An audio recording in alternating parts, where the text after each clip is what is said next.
வணக்கம் friends, welcome to my channel. நான் இன்றைக்கி பிரண்டை பொடி எப்படி செய்கிறதுன்னு காட்ட போகிறேன். இது குழந்தைங்களுக்கு எலும்பு வளர்ச்சிக்கும் பசியை தூண்டுறதுக்கும் ரொம்ப யூஸ்ஃபுல்லாக இருக்கும். ஒரு கடாயை வச்சுக்கலாம். வெறுமனே சூடு பண்ணிக்கணும், எண்ணெய் ஊற்றக்கூடாது. எல்லாத்தையும் ட்ரை ரோஸ்ட் பண்ண போகிறோம். உளுந்து 1/2 கப் அளவுக்கு எடுத்துக்கிறேன். நான் 1/4 கப் மெஷர்மெண்ட் இன்றைக்கி எடுத்துக்கிறதுனால 2 கப் சேர்த்துக்கிறேன். இது நல்லா கலர் மாற வரைக்கும் வறுத்துக்கலாம். வெறுமனே சூடேறினா பத்தாது. இதுக்கு நல்லா வாசனை எல்லாம் போய் கலர் நல்லா சேஞ்ச் ஆகணும். அப்போ தான் நல்லாயிருக்கும். கடலைப்பருப்பு 1/4 கப் எடுத்துக்கிறேன். இதையும் நல்லா வறுத்துக்கலாம். பாருங்கள், இந்த மாதிரி 1-2 நல்லா கருப்பாக ஆகிற வரைக்கும் நல்லா வறுத்துக்கணும். அப்போ தான் வாசனை நல்லாயிருக்கும். அடுத்ததாக பாசிப்பருப்பு சேர்த்துக்கிறேன். இது ரொம்ப சின்னதாக இருக்கிறதுனால சீக்கிரமாகவே வறுவட்டுரும்.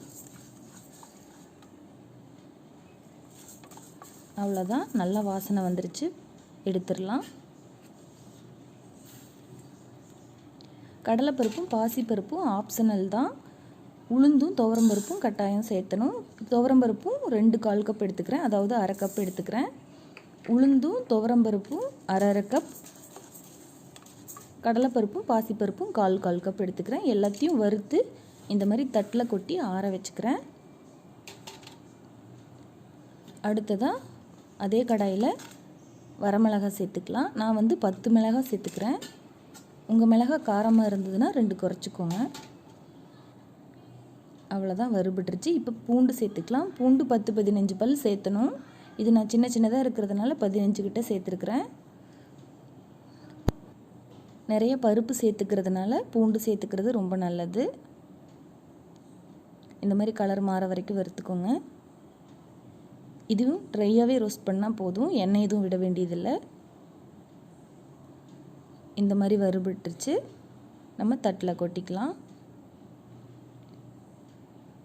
அடுத்ததாக பெருங்காயம் சேர்த்துக்கலாம். நான் கட்டி பெருங்காயம் இருக்குது, அதனால் சேர்த்துக்கிறேன். நீங்கள் பவுடராக இருந்துச்சு அப்படின்னா 1 டீஸ்பூன் அளவுக்கு சேர்த்துக்கோங்க. பவுட்ரு வறுக்க வேண்டியதில்லை. இந்த மாதிரி கட்டியாக இருந்துச்சுன்னா கலர் மாற வரைக்கும், வெள்ளையாக வரைக்கும் வறுத்துக்கணும். அப்போ தான் நல்லா பொரிஞ்சு நல்ல வாசனை தரும். பாருங்கள், இந்த மாதிரி பொரிஞ்சு வெள்ளையாக மாறிட்டுருக்கு.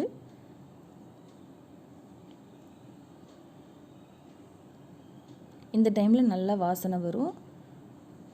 நான் பெருங்காயம் பூண்டெல்லாம் கொஞ்சம் நிறையா தான் சேர்த்துக்கிறேன். வாசனை பிடிக்காதவங்க கொஞ்சம் குறைச்சிக்கோங்க. அவ்வளோதான், வறுபட்டுருச்சு. இப்போ அதே கடாயில் கல்லுப்பு தேவையான அளவு போட்டு லைட்டாக சூடு பண்ணி எடுத்துக்கலாம்.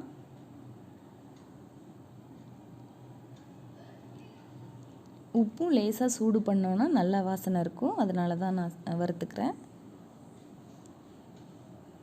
அவ்வளோதான், இதெல்லாம் வறுத்தாச்சு.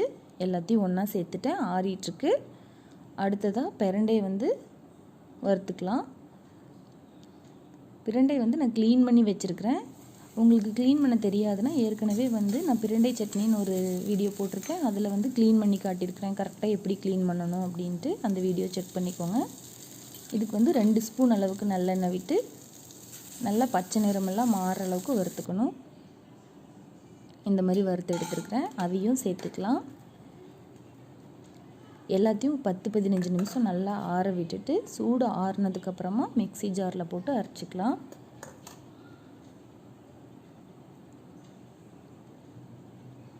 இது கொஞ்சம் கொஞ்சம் ஈரத்தன்மை இருக்கிறதுனால நம்ம உடனே அரைக்க முடியாது. நான் 3 டைம் அரைச்சிப்பேன். ஒரு டைம் அரைச்சிட்டு தட்டில் ஃபுல்லாக பரப்பிட்டு அந்த சூடு ஆறுனதுக்கப்புறமா 2வது டைம் போட்டுப்பேன். நான் இப்போ ஃபஸ்ட் டைம் அரைச்சி காட்டியிருக்கேன். தடவை அரைக்கும்போது இந்த மாதிரி கொரகொரப்பாக வரும். நம்ம தட்டில் பரப்பி வச்சுக்கலாம். ஒரு 10 to 15 மினிட்ஸ் விட்டால் போதும். நல்லா ஆறுனோடனே மறுபடியும் மிக்ஸி ஜாரில் சேர்த்துக்கலாம். இந்த மாதிரி ஆற விட்டுட்டு மறுபடியும் சேர்த்து இன்னொரு தடவை அரைச்சிருக்கேன். இப்போ அதுக்கு அடுத்தது ஒரு குருணை பதத்தில் கிடைக்கும். நான் இந்த மாதிரி 3 டைம் ஆற வச்சு திரும்ப திரும்ப அரைச்சிக்கிறேன். அப்படி அரைக்கும்போது பவுட்ரு ரொம்ப ஸ்மூத்தாக கிடைக்கும். அவ்வளோதான், 3வது டைமும் நான் போட்டு அரைச்சிட்டேன். இந்த மாதிரி கிடச்சிருக்கு. இது சாப்பாடு, தோசை எல்லாத்துக்குமே நல்லாயிருக்கும். இது ஏர்டைட் கண்டெய்னரில் போடுறதுக்கு முன்னாடி கொஞ்சமாக வெயிலில் உணர்த்திட்டு அப்புறமா போட்டோன்னா ஒரு 3 மந்த் வரைக்கும் கெடாமல் இருக்கும். அவ்வளோதான், நீங்களும் செஞ்சு பாருங்கள். எப்படி வந்துச்சுன்னு எனக்கு கமெண்ட் பண்ணுங்கள். உங்களுக்கு இந்த வீடியோ பிடிச்சிருந்துச்சுன்னா என்னோடய சேனலுக்கு சப்ஸ்கிரைப் பண்ணிக்கோங்க. தேங்க்யூ ஃபார் வாட்சிங்.